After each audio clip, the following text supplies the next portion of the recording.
Hi, வாங்க Madurai special road கடை egg காளான் எப்படி செய்யறதுன்னு பார்க்கலாமா?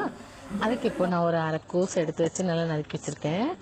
ஒரு ஸ்பூன் இஞ்சி பூண்டு பேஸ்ட்டு, ஒரு கப் மைதா மாவு, ஒரு கப் கார்ன்ஃப்ளவர் மாவு, கொஞ்சம் உப்பு, ஒரு ஸ்பூன் மிளகாய்த்தூள் நல்லா போட்டு இந்த மாதிரி நல்லா பிணைஞ்சு விட்டுக்கலாம். தண்ணி தெளித்து நம்ம வடை மாவு போடணும், பிணையிற மாதிரி ஆனியன் பக்கோடெல்லாம் போடுவோம்ல, அது மாதிரி நல்லா பிணைஞ்சிக்கலாம்.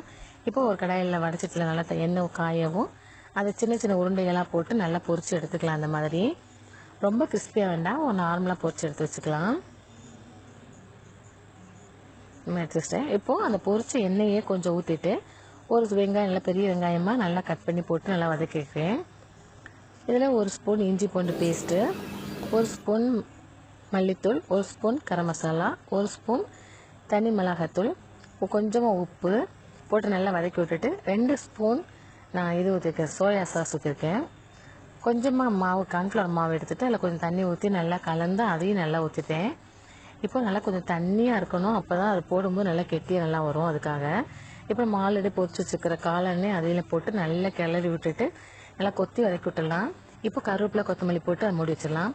இப்போ இந்த எக்கு காளானால நம்ம ஒரு கடையால் வச்சுட்டு அதில் 2 முட்டை போட்டு நல்லா கொஞ்சம் பெப்பர் உப்பு போட்டு நல்லா கிளறி ஆல்ரெடி நம்ம செஞ்சு வச்சுருக்கிற காளான்லேயே அதை போட்டு அதையும் நல்லா கிளறி இறக்கிடலாம். இப்போ ரோட்டு கடை எக்கு காளான் ரெடி ஆயிடுச்சு.